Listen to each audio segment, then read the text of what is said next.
All I can say is, what a waste of red vines.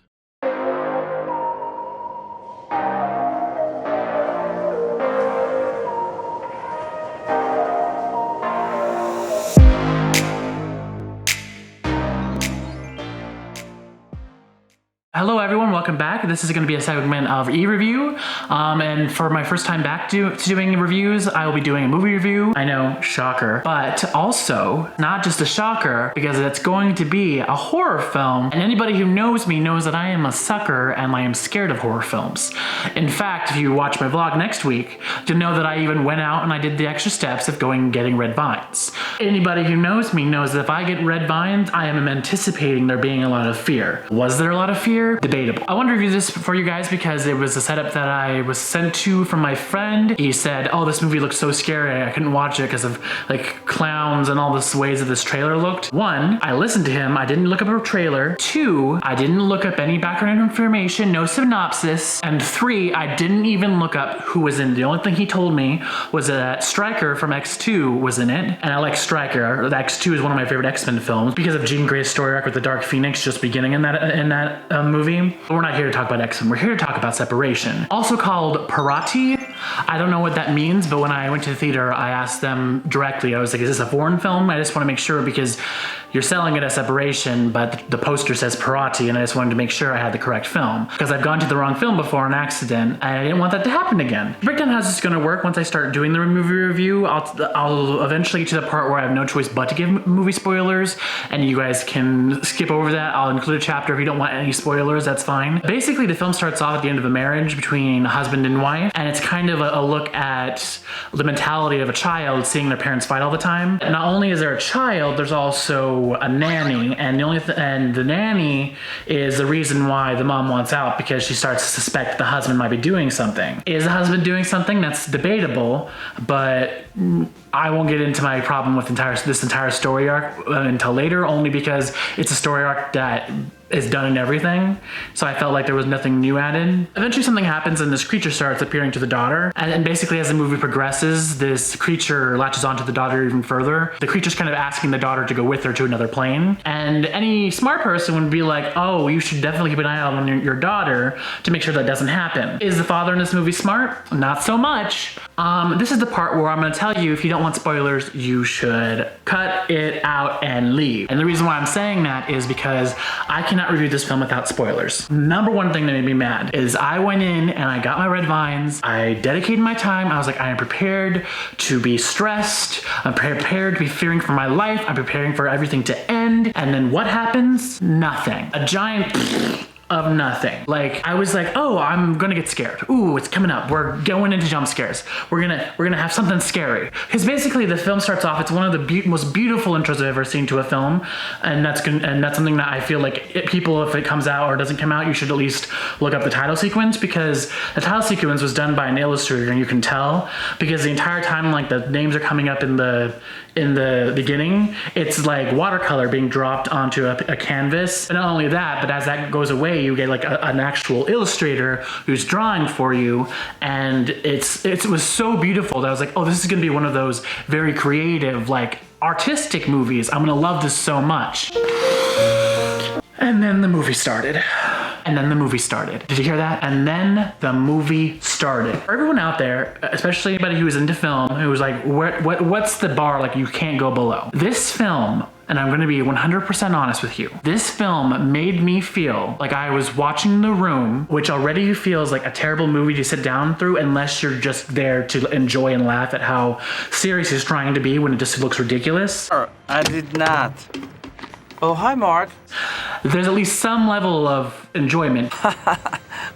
What a story, Mark. To some people. Me, it wasn't enough to watch the film again, but I know people who are like, yeah, every Halloween, let's throw spoons and like go crazy at this event. You're tearing me apart, Lisa! I wish I felt this way about that film. I wish that's what this experience got me. I did not feel this way because I felt like I was sitting in front of like a foggy, I felt like I was in the middle of the desert, and off in the distance was like a mirage, and I was trying to see all this stuff through the mirage, in order to actually get what was going on. But I was like, you shouldn't have to work that hard to figure out what a film's doing, you know? It should be that, like, clear. It wasn't. It got frustrating because there are so many actors in this movie that I think are great. I honestly felt like the potential for all the actors was enormous because they all seemed to be doing really well. But the tropes that were being told in the movie, it felt like they had never talked to somebody, they never gone through marriage, they never had a child, like they never had a grandfather, which is weird because there's a grandfather and that's who Stryker is. He's the grandfather to this family. But like there was like no likable characters. Literally it starts off and the mom comes home and she's teed off. Her husband is talking to the nanny after her daughter falls down like upstairs in the attic and hurts herself, which is understandable to be upset about. I don't blame the mother. But like the way that they portrayed it was very like surface level and felt like the actors weren't listening to each other. It's called separation. So the mother's like, oh, you want to like be down here and be lazy with the nanny? I'm going to take my daughter and I'm going to do better by us. I was like, okay, yeah, that makes sense. I had no problem with it, but she was so rude for no reason. Like the instant she walked into the room, we hadn't established a relationship.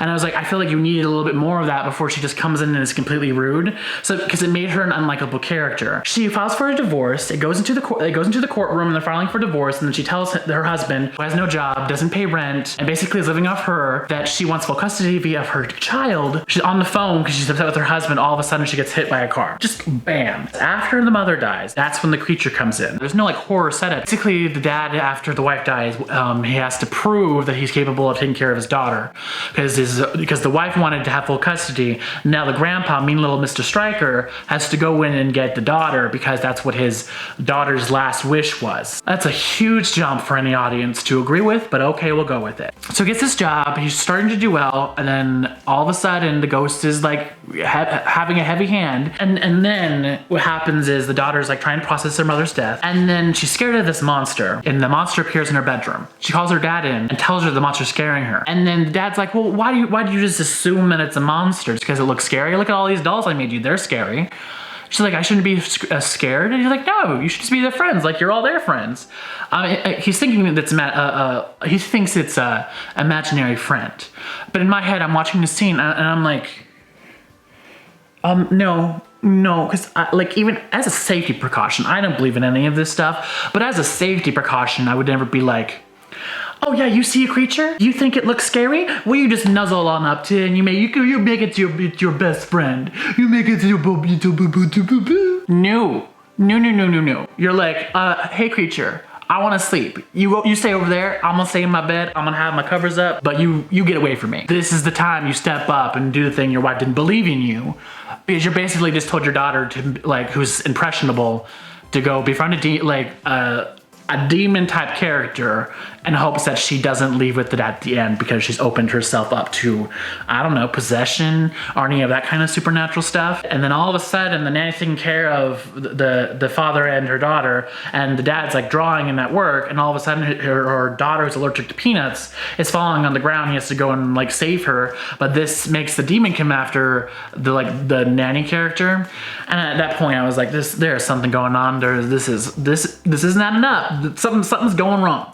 That this situation does not feel like a demon thing to me. It's now becoming like its own mystery and different thing, because I'm like, there has to be a payoff. I have to have sat through this amount of time for something epic to happen. Grandpa shows up and the cops are all there, and like the nanny's upstairs and the monster's like peed off, and he's like, I'm gonna strangle this nanny. I'm gonna have me a moment. At this moment in time, the grandfather and the father have like come to terms. The father's like, you know what, you're right. I should move upstate so you can be close to your granddaughter and we can like share her. That's the best thing for her. And then all of a sudden, the freaking redheaded woman's back pushes the freaking grandfather over the stairs. They're setting it up like it's gonna be revealed. This is why I'm telling you it so dramatically. What happens is, the nanny goes from the grandpa to the daughter's room, and that monster is not about to have that. They're now best friends. They're tight. They're like this. You don't mess with people who are like this, you know? Once you're like this, you're a ride or die friend.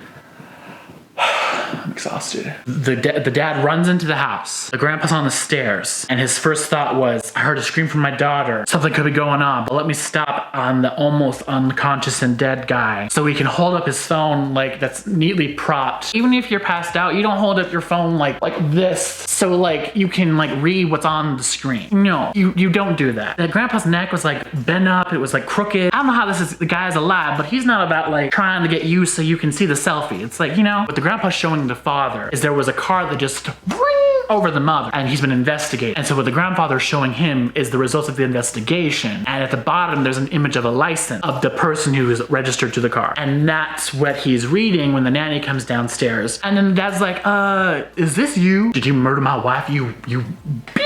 Did you do this? I was like, yeah, let's have this moment. I've been sitting here for almost 2 hours. Let's have this epic finale. The nanny, who was being sweet and nice the entire movie, was all of a sudden being like, I just wanted to be with you. I just, you're like, your wife didn't support you. She didn't support your art. And I was like, you're such a great artist. I believed in you and she didn't. Why can't you be with me? Your wife doesn't believe in you. Okay, I do. And then the wife dies because she took care of her. And then she's like, you could be such a great artist.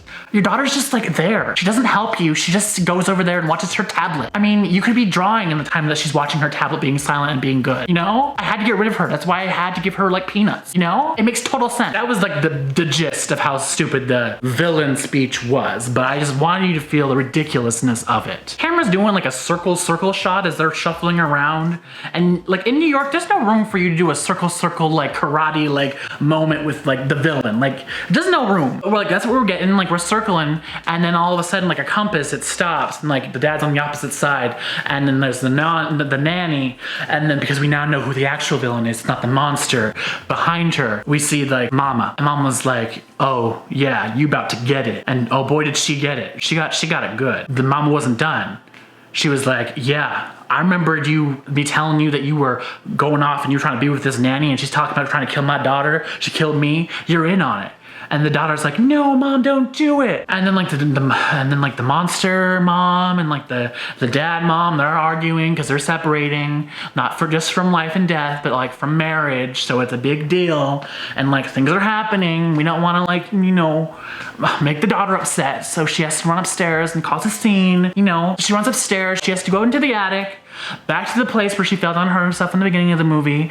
And then the dad comes in and Mama's on the other side of the window, and the daughter's like, you guys don't fight so much. This is too much. I mean, it's a heartfelt moment. She's like, I miss you guys and you guys fight. I just want to be loved. And I'm like, this actress was great. They're like, for an epic conclusion after this monster and like this dad have been fighting this entire movie, you're like, we're gonna get it. This is the moment, guy. Like coming closer. Like this moment right here. This is our moment, and we're gonna take it. We're gonna take it now. Did we take it? No. The dad goes upstairs, he like grabs the daughter, but then she slips and she falls out the door, and it turns into like a rear window moment because it's like slow motion, but like all of a sudden they're like falling into bubbles, and it's red, and it's like down under, and like there's ashes flying everywhere, and we're falling in slow motion that played previously in this movie. And then after the slow motion, the movie ends, and it ends not with us seeing that they fell. It ends because it blacks out, cut to black, and then the dad's on the ground like this, like he was like like snow angeling. He's on the ground like this, and the daughter's over him, and she's like, what happened? We fell. And then he's like, and then like a red streak of the down under like flashes across his chest, and he's like, Mama saved us. Mama saved us good. It's gonna make me cry just saying it. Man. Yeah, so you guys tell me if you want to go see it. That was pretty much the entire movie. I could be full of shit. I could be wrong. Prove me wrong. You tell me if it's a better movie. You do it. I'll wait for you to do it. Please, do it. Alright, so in conclusion, my opinion is the actors in the movie were really good. The little girl in it was like very believable as like a child actress. She was very lovable, but the plot, it was just the hardest thing I could ever sit through. It was excruciating. What it lacked for was like filming plot-wise, it made up for like, I'll say 60% was made up for with the artistic style of the film, because there was a lot of like cool creatures that they like drew and made and like put puppets in a room that were custom. And that was cool. Like I could tell a lot of artistry went into this film. It just felt like they forgot the artistry behind the camera for the audience to get in with the artistry. I didn't want the haze desert. I wanted to see it all up close and be a part of it. I felt very separate. So my suggestion to you is you should skip it. But as a storyteller, as somebody who is a filmmaker, but you can also just ignore everything I say and like give them a chance. Maybe they deserve your chance. Maybe I'm just full of, you know, BS. And it's a great movie to other people, and my opinion holds no merit, and you'll love it. I'll tell you this 100%. I went in there with every intention based on that trailer of loving this film and peeing my pants, which is why I got red vines, because I was expecting to like shove it down my throat. But at a certain point, I was like, you know what? I just need red vines to like a shot. I was like, I'm drinking these red vines because like I need a lot of extra help to get through this. You know, my brain was poofed. It went through a lot. That's it for this movie review. I hope you guys enjoyed it. I have never gotten this much in depth before, so I hope that you guys do enjoy it. Again, if you have a desire to watch it, Separation, good on you, go enjoy it. I will not judge you for it. Just don't come to me and complain because I forewarned you. It's all on you what you do after this. I'm not responsible if you go out there and ignore my movie review. That's completely up to you. Okay? Okay. If you want, you can subscribe to this channel, leave a comment, and thank you guys so much. I appreciate it, and I will see you next time.